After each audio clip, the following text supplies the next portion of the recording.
तो ही गाइस, मेरा नाम है फिनटेक। तो आज हम बात करेंगे एसआईपी एंड लमसम में फ़र्क क्या होता है एंड ये दोनों होती ही क्या है, क्योंकि मार्केट में ये बहुत ही कंफ्यूजन है कि हमें कौन सी करनी चाहिए। अब एसआईपी की फुल फॉर्म जो होती है, उसकी फुल फॉर्म होती है सिस्टमेटिक इन्वेस्टमेंट प्लान। अब इसमें होता है कि आपको 1 महीने, 2 महीने, 3 महीने, ये लॉन्ग टर्म के लिए होती है। आप 500 रुपया भी डाल सकते हैं एंड 100 रुपया भी डाल सकते हैं। किसी महीने आपने 500 डाल दी, किसी महीने आपने 1000 डाल दी। पर लमसम में ऐसा कुछ भी नहीं होता। लमसम में आपको जैसे आपने बड़ी अमाउंट डालनी पड़ती है, मतलब कि एक साथ बहुत बड़ी अमाउंट डालनी पड़ती है, जैसे 20,000 हो गए या 30,000 हो गए। जिस जिस भी हिसाब से आप डालना चाहते हैं उस हिसाब से डाल सकते हैं, बट वो अमाउंट बड़ी होनी चाहिए। उसमें सिर्फ आप एक बार ही डाल सकते हैं, उसे हम लमसम हम कहते हैं। एंड ये वन टाइम के लिए ही होती है, मतलब आप किसी में भी कर सकते हो, इंडेक्स, डेप्थ में, एंड बहुत सारी चीज़ें और भी होती है जैसे बॉन्ड्स, ईटीएफ। बट आज हम मेनली इंडेक्स की बात करेंगे कि अगर हम काम करते हैं तो इंडेक्स आपको कितने रिटर्न्स देगा, जिससे कि आपका बेनिफिट हो सकता है। आपको किस में करनी चाहिए, स्मॉल, मिड कैप, एंड बहुत सारी चीज़ें आज हम बात करेंगे। तो बिना टाइम वेस्ट किए लेट्स स्टार्ट द वीडियो। तो अब स्टार्ट करते हैं अपनी वीडियो। जैसे कि इसमें एक एक बहुत ही अच्छा आपको मिल जाता है कि एसआईपी में आपको रिस्क बहुत ही कम हो जाता है, क्योंकि यहाँ पे आपकी एवरेजिंग हो जाती है। एवरेजिंग होने से आपको ये बेनिफिट मिल जाता है कि आप चाहे महंगे में भी कोई चीज़ खरीदते हैं, तो आपने बहुत सस्ते में खरीदी है तो उसका प्राइस एक एवरेज हो जाता है। मतलब कि अगर हमने 100 की चीज़ खरीदी है मान लीजिए, और अब पहले हमने 80 की चीज़ खरीदी थी, बाद में हमने 100 की चीज़ खरीदी थी, तो इसका बीच वाला प्राइस जो 90 रुपये हो जाएगा, वो इसका एवरेज प्राइस माना जाएगा, कि मतलब हमने 90 रुपये के बीच में एवरेज प्राइस किया है। तो अगर हमने महंगे में भी खरीदी है तो वो भी आपकी चीज़ सस्ते में हो जाती है, इसलिए ये बेनिफिट होता है। अब आगे हम जानते हैं कि आगे लमसम के जो इतना रिस्क हाई क्यों माना जाता है, वो हम आगे बात करेंगे, आगे आपको चार्ट दिखा के, क्योंकि यहाँ पे आपको कंफ्यूजिंग हो जाएगा। एंड इसमें जो फ्लेक्सिबिलिटी होती है वो बहुत ही अच्छी होती है। आप किसी महीने 500 डाल लीजिए, 100 डाल लीजिए, यहाँ पर 200 डाल लीजिए, कुछ भी, मतलब आप मिनिमम आपको 100 रुपया डालना होता है। 100 रुपये से कम आप जितना मर्जी नहीं डाल सकते, बस 100 रुपया आपने डालना होता है।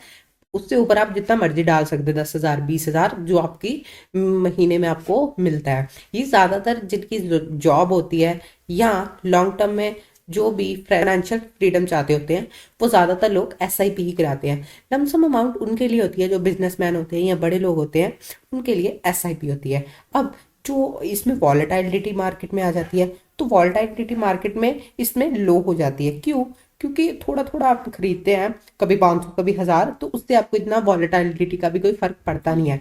बट कभी किसी ने एकदम बड़ी अमाउंट डाल दी है, तो उसका जो एकदम जो होगा ना, पोर्टफोलियो में मार्केट के ऊपर नीचे होने से, वो उसको बहुत ही ज़्यादा प्रॉब्लम हो जाएगी। क्योंकि अगर एक दिन उसने देखा है कि 10,000 का प्रॉफिट हो रहा है, अगले दिन उसे 10,000 का लॉस हो रहा है, तो उससे दिमाग का डिसिप्लिन भी बहुत ही खराब हो जाता है।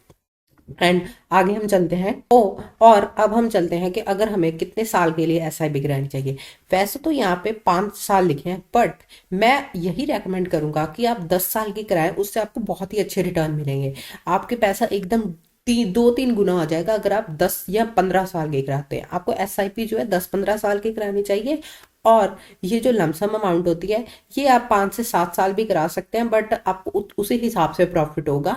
क्योंकि मार्केट में अगर आप हम म्यूचुअल फंड वाले ही मानते हैं अगर आप म्यूचुअल फंड के अंदर कराते हैं। और भी तरीके होते हैं करवाने के एसआईपी, बट हम म्यूचुअल फंड में मानते हैं, स्टॉक्स में नहीं मानते हैं।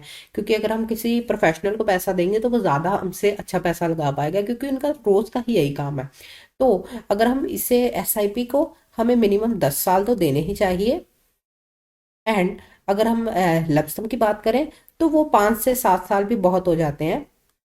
5 से 7 साल ठीक होते हैं। आगे बढ़ते हैं कि हमें कौन सा इसमें निफ्टी में पिछले 20 साल में कितने रिटर्न्स दिए थे लमसम में और एसआईपी में। अगर हम एसआईपी करते, अगर हम लमसम करते, तो हमें कितने रिटर्न मिनिमम मिल जाते मार्केट से। तो आगे बढ़ते हैं कि मैंने आपके लिए निफ्टी का डाटा 20 साल का निकाला है। अगर हम एसआईपी करते तो हमें 13.75% के रिटर्न मिलते हैं अगर हम एसआईपी करते। और अगर हम वही निफ्टी में हम जो है 10 साल के लिए लमसम अमाउंट में एक ही बार में पैसा डालते, तो उसमें हमें 13.24 का हमें प्रॉफिट मिलता।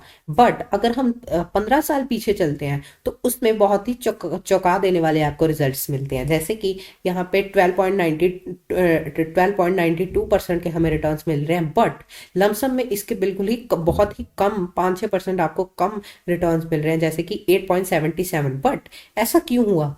ऐसा इसलिए हुआ क्योंकि 2008 में सॉरी जैसे कि 2008 में आपको क्रैश देखने को मिला था, मार्केट बहुत ही क्रैश हो गई, तो इसलिए किसी ने अगर इस टाइम में इन्वेस्ट किया होता तो उसका आप खुद देख सकते हैं कि कितना लॉस हुआ होगा। बट अगर यही कहीं ने एसआईपी कर दी हो तो उसका थोड़ा थोड़ा टाइम में भी खरीदा जाता, तो उसे इसलिए इसका 13% का तब भी प्रॉफिट में वो गया है। और उसके अगर 20 साल बाद चलते हैं 14.03% के रिटर्न्स मिले हैं। और अगर हम 20 ईयर लमसम का देखें तो आपको 16.64% रिटर्न्स मिलते हैं। इसमें लमसम में इसलिए ज़्यादा हो जाते हैं क्योंकि मार्केट में अगर एक ही बार में आप बड़ा पैसा लगाते हैं तो उस पर आपको रिटर्न भी ज़्यादा ही मिलता है। एसआईपी में थोड़ा थोड़ा इसलिए होता है, बट मेरे हिसाब से आपको एसआईपी ही करवानी चाहिए। एक तो जेब से बड़ा पैसा जाता है तो थोड़ा दर्द भी होता है, क्योंकि अगर बड़ा पैसा जाएगा तो हमें टेंशन भी ज़्यादा बनेगी। बट अगर हम थोड़ा थोड़ा पैसा 500 या 1000 2000 3000 भी महीने का लगाए तो हमें अपने पैसे का डर कम हो जाता है, क्योंकि अमाउंट छोटी छोटी जाती है। एंड ये अपनी आपके जेब में लिक्विडिटी भी बना के रखता है कि अगर मार्केट में कोई भी अपॉर्चुनिटी आ जाती है तो आपका बेनिफिट होता है। तो अब बढ़ते हैं कि जो मैंने आपसे फर्स्ट में बात की थी कि मैं लमसम में आपको आगे बात करता हूँ कि आपको इतने रिटर्न्स कम क्यों मिलते हैं। तो अब बढ़ते हैं आगे। अपनी वीडियो की ओर। जैसे कि मैंने आपको कहा था कि मैं आपको ये बाद में समझाता हूँ, क्योंकि अगर आप चार्ट देखेंगे आपको अच्छे तरीके से तभी समझ आएगा कि आपको रिस्क इसमें ज़्यादा क्यों होता है। अब चलते हैं इस पॉइंट की, सेकंड पॉइंट की आपसे बात कर रहा हूँ, तो अब चलते हैं चार्ट के ऊपर कि मैंने ऐसा कहा क्यों था। जैसे कि आप मान लीजिए किसी ने 2008 से 8 के क्रैश से पहले यहाँ पे किसी ने 20,000 रुपये लगाए होते, तो मार्केट में इतनी बड़ी जो क्रैश आ गया है उसके बीच में उसका कितना लॉस हुआ होगा। उसका जो ये अमाउंट है 10 के इतने जस्ट पहुंच गई होगी, अगर हम एक अंदाजे से लगाते हैं, या इससे भी ज़्यादा कम हो चुकी होगी। बट अगर किसी ने एसआईपी करवाई होती, एनएवीज खरीदी होती, तो यहाँ पे किसी ने 500 रुपया लगाया होता, किसी ने 250 रुपया लगाया होता, किसी ने 150 रुपया लगाया होता, तो उसका ये जो था एवरेजिंग हो जाती। तो उससे उसका इतना, उसने तो इतनी रैली इंजॉय की हुई है, इतनी जो इसका रैली है, इससे नीचे आएगा, अगर इससे नीचे जाएगा तो तब उसका लॉस होगा ना। उसने तो थोड़ा प्रॉफिट करके खरीदा ही हुआ है। बट अगर किसी ने यहाँ पे खरीदी हुई है लमसम, तो इतना उसका गिरा है तो उसका तो काफी लॉस हो जाएगा। तो इसलिए आपको एसआईपी करवानी चाहिए, क्योंकि अगर आप थोड़ा पैसा भी लगाते हैं तो एक तो आपकी जेब में लिक्विडिटी बनी रहती है, आपको प्रॉब्लम भी नहीं होती बड़ा अमाउंट देने में, और आपके साथ कंपाउंडिंग वर्क भी करती रहती है। आगे हम चलेंगे कि अगर हम एसआईपी करवाते हैं, अगर हम जो लमसम है वो करवाते हैं, एक वेबसाइट पे देखेंगे कि आपको दोनों में कितना डिफरेंस मिलता है प्रॉफिट में। तो बिना टाइम वेस्ट किए आगे बढ़ते हैं। इंडिकेटर के ऊपर अपने पहुंच चुके हैं। अगर हम ग्रो का मैंने सोर्स चुना है, अगर हम एसआईपी करते 3,000 की, जस्ट मिनिमम 3,000 की, हर महीने 13% के रिटर्न मिल जाते हैं, 12-13% के रिटर्न मिल जाते हैं, बाकी मार्केट पे डिपेंड होता है। अगर हम 20 सालों के लिए करते तो आपके 34 लाख ऑलमोस्ट अमाउंट बन जाती। आपने जस्ट 7,20,000 रुपये लगाना था तो आपकी 34 लैक्स अमाउंट बन जानी थी। जस्ट आपका उसमें 7 लाख आपने लगा के 27 लाख समथिंग आपका सिर्फ इंटरेस्ट ही होना था। आपने इतने सिर्फ इंटरेस्ट से पैसे कमाने थे, ये आप खुद देख सकते हैं। तो अगर हम यही बिल्कुल सेम सोर्स है, सब बिल्कुल आप देख लीजिए सेम होगा।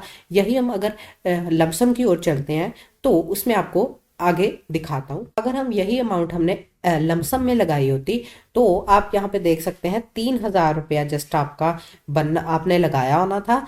13% के रिटर्न के साथ 20 साल के लिए आप वहीं पे रखते तो आपका जस्ट 34 आपका बनता, 34,000 बनता, ना कि लैख। वो अमाउंट लैक्स में थी, ये अमाउंट 34,000 में है। एंड आपका सिर्फ 31,000 का इंटरेस्ट आपको मिलता है। तो इसलिए मैं आपको रेकमेंड करता हूँ कि आप थोड़ी एसआईपी कीजिए, चाहे आप 500,000 की ही कीजिए। तो thank you for watching guys. आज मेरे हिसाब से आपके सारे डाउट क्लियर हो गए होंगे कि आपको एसआईपी या लमसम लेनी चाहिए। तो लाइक कीजिए, कमेंट कीजिए, एंड मैं आपको इसका ग्रो का लिंक आपको कमेंट में दे दूंगा। तो thank you for watching guys, मिल जाएगा किसी और वीडियो में।